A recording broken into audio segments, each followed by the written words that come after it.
कुछ नहीं कहेगा। चलो जो नहीं जा रहा आ जाओ।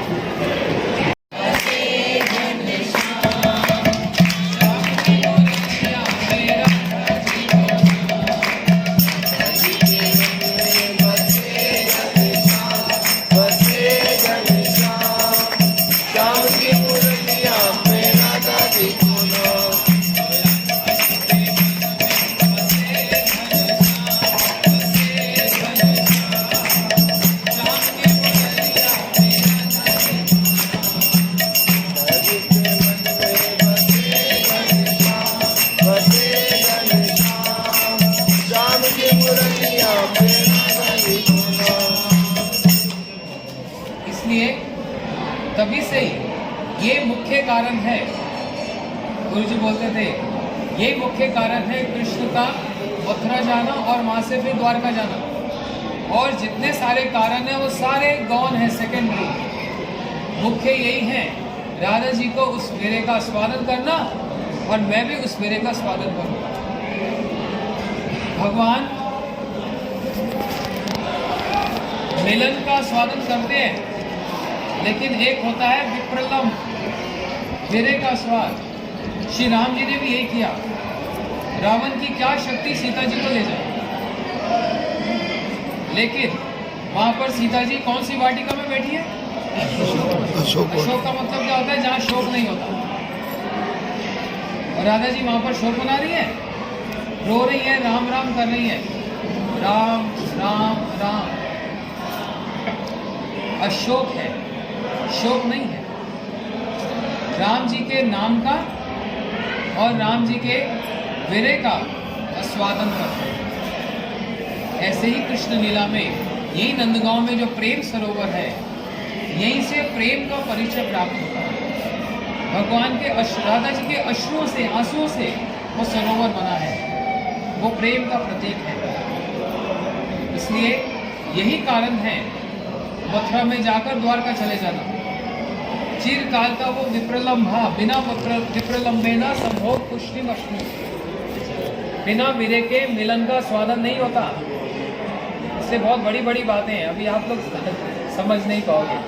हाँ, लेकिन ये यहाँ के गूढ़ रत्न हैं, गूढ़ रहस्य हैं। सिर्फ बस दर्शन करके ही ये सब कुछ नहीं होता। सब लोग आते हैं, बस ऐसे चले जाते हैं। लेकिन यहाँ पर क्या हुआ, क्यों हुआ, कैसे हुआ, क्या इसमें रहस्य की बातें हैं, वो तो गुरुजनों के मुख से सुनकर ही पता लगा। इसी नंदगांव में राधा जी जटिला, यहाँ से कितना होगा? 10 किलोमीटर। 10 किलोमीटर जटिला गांव, जो उनका ससुराल। एक बार दुर्वासा जी आए राधा जी के महल में, और उनके पिता विश्वभानु महाराज जी ने अपनी कन्या, अपनी पुत्री राधा जी का सेवा को नियुक्त कर दिया दुर्वासा जी की। आप इनकी सेवा करना। राधा जी ने इतनी सेवा की, इतनी सेवा की, जाते समय दुर्वासा जी आशीर्वाद दे गए, जो आपके हाथ का खाएगा उसकी आयु बड़ी लंबी होगी, स्वस्थ रहेगा, और आप जिस वस्तु को बनाएंगी वो अमृत समान है। ये बात पूरे ब्रज में फैल गई। तो यशोदा मैया ने राधा जी की सास को कहा, जटिला को, कि बहू को, राधा को नंदगांव भेज दिया करो। क्यों? मेरे कन्हैया के लिए भोजन बनाएगी, कन्हैया की आयु लंबी हो जाएगी, और कन्हैया तो सबका रक्षक है ना, गिरिराजी धारण किया, सबका रक्षक है। और कृष्ण को बस राधा के हाथ का ही स्वाद लगता है और कोई स्वाद नहीं लगता। तो सास जटिला ने कहा ठीक है, राधा जी यहाँ पर नंदगांव में 108 चूल्हा पर पकवान बनाए हर रोज आकर। इतने सारे व्यंजन, उनका नाम भी लिखा हुआ है, लड्डू, मोहन भोग लड्डू, पूड़ी, कचौड़ी और ना जाने कितने ऐसे स्वादिष्ट, अभी बोलूँगा तो मुंह में पानी आएगा सब। हाँ, लेकिन ये सारे पकवान राधिकारे पकवान, विविध व्यंजन, विविध प्रकार के व्यंजन को यहाँ पर पकवान करती है राधा जी अपनी सारी सखियों के साथ, और कृष्ण उन पकवानों को स्वाद करते हैं, आस्वादन करते हैं। जो बच जाता है वो जो जूठा उचिष्ट जिसको बोलते हैं, राधा जी बड़े सुख से कृष्ण का वह उचिष्ट पान करें और वो सब फिर आगे सखियों को बांट दें। इसलिए वो वाली लीला भी यहाँ पर हुई। राधा जी की नंद है जिसका नाम कुटिला है, अपनी माँ से जटिला से कहने लगी, रोज बहू को वहाँ भेज देती हो, कुछ दाल में काला है, कुछ गड़बड़ है। राधा जी के पति का नाम अभिमन्यु, वो महाभारत वाले अभिमन्यु नहीं, एक अभिमन्यु गोप उनके। तो बहन ने जाकर भाई से कह दिया, भैया भाभी का कुछ गड़बड़ लग रहा है, ये कहीं और प्रेम चल रहा है। जब राधा जी का अभिमन्यु के साथ विवाह हुआ, बहुत लंबी लंबी बातें हैं, कितनी शुरू करें फिर मामला शुरू हो जाएगा। अच्छा चलो, छोटे में हिसाब में बता, बड़ी सुंदर सुंदर लीला यहाँ पर, ये तो यही भागवत शुरू हो जाएगी। अच्छा क्या बोल रहा था? अभिमन्यु के साथ विवाह हुआ तो जटिला ने, सास ने बोल दिया, बहू अब तुम नंदगांव नहीं जाओगी, कोई आवश्यकता नहीं कृष्ण के लिए बनाने के लिए, तुमको अंदर ही रहना है। सास ने बोल दिया तो बहू को तो अंदर रहना है। वहाँ पर राधा जी परेशान, यहाँ पर कृष्ण परेशान, उनके हाथ के बिना कुछ और खाएंगे नहीं। अब वीरे लग गया, अब क्या करें?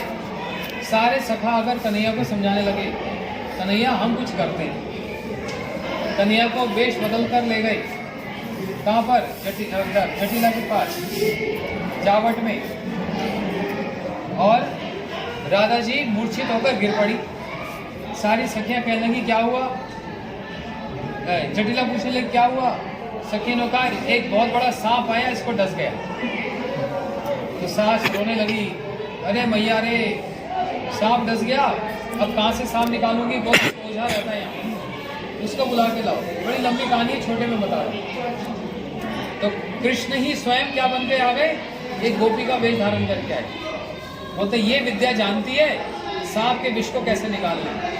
तो जटिला हाथ जोड़े, बेटी तू भीतर जा, मेरी बहू का जो विष चढ़ गया, जहर चढ़ गया, उसको उतार दे। तो ये भीतर गई, बोलते एक शर्त पे जाऊंगी, कोई भीतर नहीं होना चाहिए, मेरे पास एक ऐसी विद्या है जो मैं किसी को नहीं दिखाती। तो भीतर गई और एक दो सखियां साथ में गई, राधा जी को अपना घूंघट मोड़ कर दिखाया। राजा ने देखा ये तो कृष्ण आ गए। बस जो मूर्छित हुई पड़ी थी खड़ी हो गई, सुनने के साथ ही कि कृष्ण आ गए, खड़ी हो गई। वही कृष्ण के साथ मिलन हुआ राधा जी और कृष्ण का, और सखियां वहां पर। इतने में अब जोर से कृष्ण पुकारने लगे। अब देखो कैसे यहाँ पर नाटक कर रहे हैं, जोर से बोलने लगे, जटिला कहाँ है? एक आवाज में, वो बाहर थी। बोलते मैं एक सर्प हूँ, एक सांप हूँ, मैंने तुम्हारी बहू को डसा है। बोलते क्यों? बोलते वास्तव में तो तेरे को डसना चाहता था, लेकिन सोचा तेरे को ना डस के तेरे बेटे को डसूं, क्योंकि माता चली जाए दुख नहीं, बेटा जाए तो बहुत दुख होता है। तेरे को बहुत दुख देना के लिए मैं हिमालय से आया हूँ, लेकिन तेरे बेटे को नहीं डसा, तेरी बहू को डस दिया। क्यों? तेरे को और ज्यादा दुख हो, बेटा उदास रहेगा और दुख हो, इसलिए। क्यों डसा? बोलते इसलिए डसा क्योंकि तूने अपनी बहू को नंदगांव जाने के लिए मना कर दी ना, इसलिए ये अपराध का दंड है। बोलने लगी, नहीं आज के बाद मैं कभी नहीं रोकूंगी बहू को, आज के बाद कभी नहीं रोकूंगी, बस जैसे जैसे इसका विष निकल जाए। तो अंदर वो जो थी बोलते विष निकल रहा है, बोलते हाँ निकल रहा है निकल रहा है। इसलिए कन्हैया एक अपनी आवाज में और एक सांप की आवाज में जोर जोर से पुकारने लगे। और ऐसे करते करते जब ताला खोला, सास अंदर आई, देखा बहू तो खड़ी है, अरे बहू बहू, गले लगा लिया। तो कृष्ण जो गोपी बने हुए थे घूंघट ओढ़ के बोलते दादी अब तो मैं चली, मेरा काम हो गया, तेरी बहू का सांप का डस था तो विष निकाल दिया। जटिला ने बोला अरे बेटी एक रात और यहीं रह ले, विष तो निकाल दिया, रात को अगर चढ़ गया तो उसका प्रभाव आ गया तो तब क्या होगा। बोलते नहीं मैं एक रात अपने घर में पिता के साथ ही रहती हूँ, मैं इधर उधर नहीं रहती। अरे बेटी प्रार्थना करती हूँ, तेरे पाँव पड़ती हूँ। बोलते एक शर्त पे रहूंगी कि अंदर और कोई नहीं आना चाहिए। बोलते अंदर और कोई कौन आएगा। बोलते तुम्हारा बेटा भी नहीं आना चाहिए अभिमन्यु। बोलते उसको भी मैं बाहर रोक दूंगी, तू ही रह बहू के साथ। और इनको क्या चाहिए, राधा जी का संग मिल गया, राधा जी को कृष्ण का संग मिल गया। और जो अष्ट सखियां ललिता विशाखा सब के सब वहाँ पर, और अंदर इनका रास आरंभ हो गया। बाहर जटिला बैठी, हाँ बहू अब ठीक हो जाएगी। इस प्रकार ये तो एक छोटी सी मैंने बात बताई है, ऐसे यहाँ पर हजारों कथाएं हैं।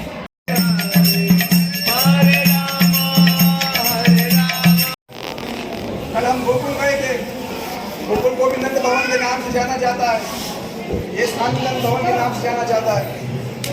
देखो एक राजा हुए जिनका नाम देवमीर, और उनकी दो पत्नियां। उन दोनों पत्नियों में से एक से आए महाराज, एक क्षत्रिय वंश की और एक गोप वंश की। गोप वंश से आए श्री पर्जन्य महाराज, और क्षत्रिय वंश से आए श्री शूरसेन।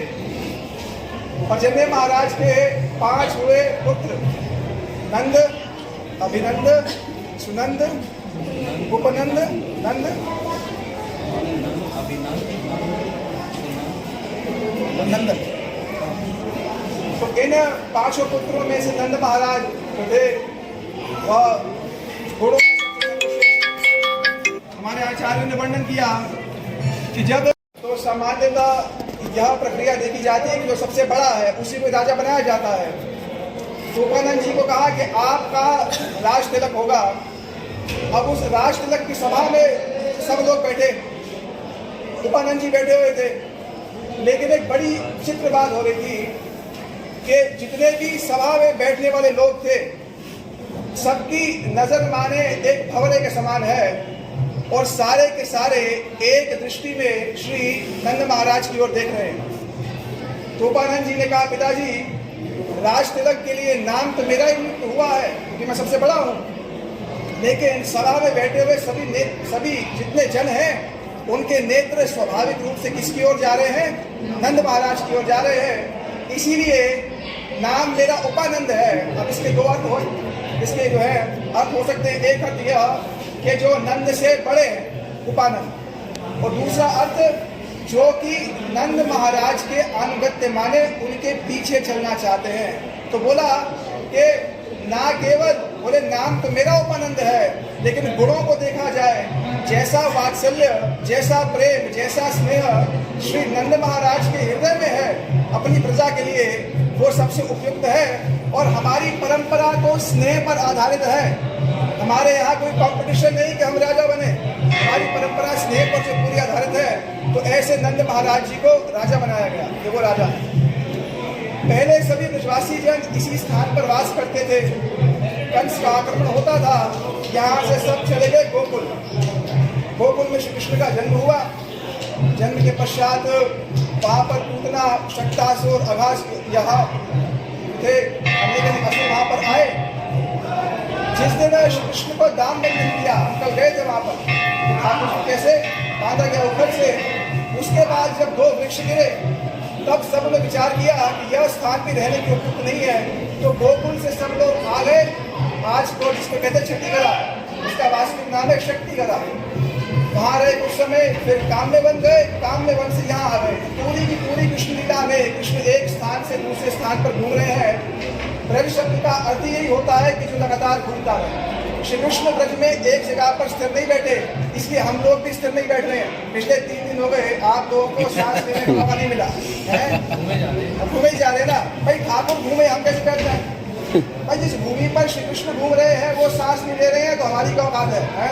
वो घूमेंगे, हम भी घूमेंगे, और उनके पीछे घूमते घूमते घूमते घूमते एक दिन उन्हीं के पास ही पहुंच जाएंगे। ये ब्रज क्या स्थान श्री नंद महाराज का अनेक लीला है। बिल्कुल पास ही में एक स्थान है हाउ बिलाऊ। जैसे माताएं अपने बालकों को डराती हैं कि भैया देखो संध्या हो गई है, अब तुम खेलना बंद करो, तुम्हारे भोजन का समय हो गया है, नहीं आओगे तो पास में क्या है, हर शहर में कहते हैं बूढ़ा बाबा आके ले जाएगा, देखो थैले में बंद करके ले जाएगा, ऐसी सी बात कहते हैं। तो मैया ने कहा देखो ये कृष्ण बलराम दोनों के दोनों क्या कर रहे हैं, खेल रहे हैं। और कैसे खेलते हैं? मैया बड़ा सुंदर श्रृंगार करती है, मोर पंख धारण करवाती है, सुंदर अलंकार धारण करती है।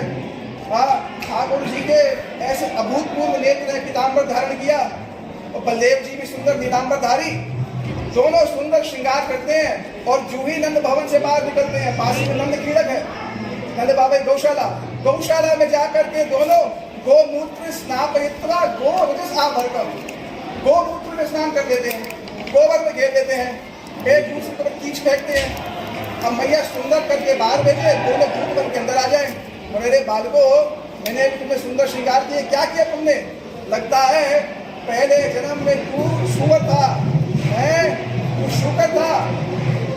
श्री ठाकुर जी बलदेव जी की ओर देखते हैं, बोले भैया देखो ये बात कि माताएं सब जानती है, बात सुनते हैं। बोले क्यों? बोले हमने शुकर अवतार लिया ना, शुकर अवतार लिया, माता सब जानती है। ऐसी लीलाएं हुई। एक समय श्री रोहिणी जी को कहा माता ने कि जाइए तो कृष्ण बलराम को ले आइए। अब श्री कृष्ण बलराम दोनों को संध्या हो गई है, अब बालक अपने खेल में मस्त हो तो आता नहीं। रोहिणी जी बड़ी सीधी है, सरल है, बोले बालकों आ जाओ भोजन का समय हो गया। अब कृष्ण बलराम सुनते नहीं, रोहिणी जी वापस आ गई। रोहिणी जी के मुख को देख करके यशोदा जी ने कहा क्या हुआ? बोले आपको पता है क्या हुआ, मेरी बात सुनते नहीं। तब माता ने कहा मैं बताती हूँ कैसे लाते हैं। माता गई, बोले बालकों देखो समय हो गया भोजन का, संध्या हो गई है, अंधेरा हो गया है, आस पास में 2 बड़े बड़े हाव बिलाव रहते हैं। बाकी तुम समझ जाओ, तुम्हारी इच्छा है, अगर तुम अभी भी खेलना चाहो तो खेल सकते हो। मैंने बता दिया है बड़े बड़े बिलाव रहते हैं, तुम खेलो। और ठाकुर जी ने जो ये बात सुनी, वो बलदेव जी, वो ठाकुर जी जिनके नेत्रों से भयभीत हो जाता है, यदि खेती स्वयं भयम, उनके नेत्रों में भय आ गया, डर गए, छत से जाकर के भागे, ऐसी द्रुत गति से भागे, यशोदा जी की गोद में आ गए। घर में भीतर हुई माता लाई, रोहिणी जी की ओर देख कर कहा भाई ऐसे लाते हैं, ये बिना डर के हाथ में आने वाले नहीं है। भगवान चैतन्य महाप्रभु के निकट हमारे एक भक्त श्री रघुपति उपाध्याय आए। महाप्रभु ने उनसे पूछा कि सबसे सर्वश्रेष्ठ उपासना कौन सी है? उसने कहा देखो सब लोग अपने अपने अनुसार भजन करते हैं। कुछ लोग देवी देवताओं का भजन करेंगे संसारिक कामनाओं के लिए, कुछ लोग मुक्ति की लालसा करेंगे, कुछ लोग आएंगे भगवान के निकट आएंगे तो उनसे कोई संसारिक वस्तु मांग लेंगे। अलग अलग लोग अपने अपने मत के अनुसार भजन करते हैं। मैं किसका भजन करता हूँ? कहते हैं श्रुति मित्रे भारत बंदे मंद भव भीता, हम नंदन बंदे यस्य आनंदे पर ब्रह्म। लोग श्रुति के डर से भजन करते हैं, भाई भजन कर लो वरना क्या होगा। कुछ लोग श्रुति के डर से भजन करते हैं, लेकिन मैं किसका भजन करता हूँ? मैं उस नंद महाराज का भजन करता हूँ। बोले सब लोग तो कृष्ण का भजन करते हैं, आप नंद महाराज का भजन करते हैं। बोले जिसके घर में, जिसके आंगन में श्री कृष्ण की घुटने के बल चले, तो सोचो उस नंद महाराज का क्या उनकी क्या व्यक्तित्व होगा, उनकी सत्ता क्या होगी। तो मैं उस नंद महाराज का भजन करता हूँ। श्री कृष्ण छोटे से बाल्यकाल में दूर से 2 चरणों को देखते आते हुए तो जाकर के श्री कृष्ण चरणों को पकड़ लेते हैं और ऊपर देखते थे, बोले ओ आई एम रियली सॉरी, मैंने सोचा आप फिर वापस जाते हैं। और एक समय दोनों भैया पहली बार घर से बाहर निकले तो बछड़ा कभी देखा नहीं, ना बछड़े की पूछ देखी। बाहर निकले, अब बछड़ा बैठा हुआ है, बलदेव जी वहां पहुंचे, बलदेव जी ने देखा पूछ है, ये क्या होता है? उनसे पूछे क्या होता है? बोले भैया पता नहीं क्या है, यहाँ पहले पूछ देखी, रखी देखी, बोले हमारे तो है नहीं, बोले हमारे तो कुछ नहीं है, बोले होगा कुछ है। तो भगवान को किस प्रकार पूजा करते हैं।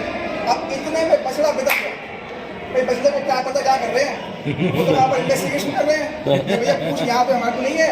बछड़ा बिदक गया, अब बछड़ा बिदका, ये भयभीत हो गए दोनों, और बछड़े की पूंछ को पकड़ लिया। तो व्यक्ति को डर लगता तो क्या होता है, ऐसा पकड़ा कि बछड़ा बिद के बछड़ा भागे। नंद भवन की पूरी परिक्रमा हो रही है, ठाकुर जी भूमि पे लौटे जा रहे हैं, लौटे जा रहे हैं और चिल्लाए जा रहे हैं, माता बचाओ, माता बचाओ, माता बचाओ।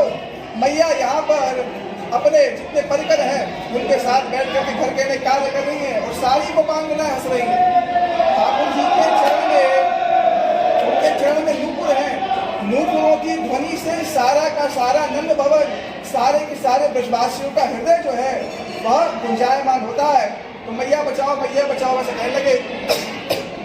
तो मैया ने कहा, रे बाबर एक बात बता, तू कह रहे बचाओ, हाँ बचाओ, एक बात बता, बछड़े ने तेरे को पकड़ रखा है या तूने बछड़े की पूंछ पकड़ रखी है? ठाकुर जी ने कहा, भाई पूंछ तो हमने पकड़ रखी है, मतलब छोड़ दे फिर, बोले इतनी बुद्धि हमारे को नहीं है। ऐसे श्री ठाकुर जी की मधुराती मधुरतम लीला यहाँ पर हुई है। अब यहाँ पर आए हैं, समय की सीमा है, पास में बहुत पूरा नंद गांव जो है वह अनेक प्रकार की श्री कृष्ण लीला से भरा हुआ है। और हमारे गुरुदेव तो कहते ये नंद भवन भी विरह का स्थल है। ना जाने कितने लोग समझ पाएंगे इस बात को कि कैसे जब श्री कृष्ण यहाँ से गए, अभी हम एक स्थान पे जाएंगे जहाँ पर श्री कृष्ण के चरण चिन्ह है। वो चरण चिन्ह जो अक्रूर जी ने देखे थे जब वो कृष्ण बलराम को यहाँ से मथुरा ले गए थे, तो कहते विरह का स्थान है ये। तो हम यहाँ पर आए, विशेष करके श्री यशोदा जी को हम यही प्रार्थना करते हैं कि आप हमें कृष्ण भक्ति प्रदान कीजिए। हम श्री नंद महाराज से ही प्रार्थना करते हैं कि आप हमें श्री कृष्ण के प्रति अनुरक्ति दीजिए, उनके प्रति प्रेम दीजिए। क्योंकि परिकरों के क्रम में चलने को परिक्रमा करते हैं। एक कहते हैं यात्रा, आए और गए, आए बैठे चले गए, लेकिन हम यात्रा नहीं कर रहे हैं, हम क्या कर रहे हैं, परिक्रमा कर रहे हैं। परिकरों के पीछे पीछे चल रहे हैं, साधुओं के पीछे चल रहे हैं। महाराज जी हमें लेकर के जा रहे हैं, कुछ सामान्य नहीं है। हमारे गुरु जी कहते थे, तुम्हें नहीं पता इस बात का, तुम तो आए हो, तुमने सोचा ये छोटी सी जगह है, कुछ ऐसा है, लेकिन तुम्हें ये नहीं पता कि यहाँ के वायु, यहाँ की धूलि के स्पर्श से तुम्हारा कौन सा संस्कार बन रहा है। हम लोग नहीं जान पाएंगे, कभी किसी समय वो संस्कार हमारा उन्हें होगा। तो धन्याति धन्य है नंद महाराज के आलय में बैठ करके, उन्हीं के ही पुत्र, इस विश्व ब्रह्मांड के नायक उन श्री कृष्ण और नंद महाराज के उस वात्सल्य रस, यशोदा जी के वात्सल्य रस का कुछ हरिकथा के माध्यम से श्रवण करने का प्रयास कर रहे हैं। उनके चरण में पुनः पुनः प्रार्थना है, गुरुदेव के चरण में पुनः पुनः प्रार्थना है कि आप ब्रज निवास दीजिए, शरीर से संभव ना हो तो मन से आप निवास दीजिए, यही कह करके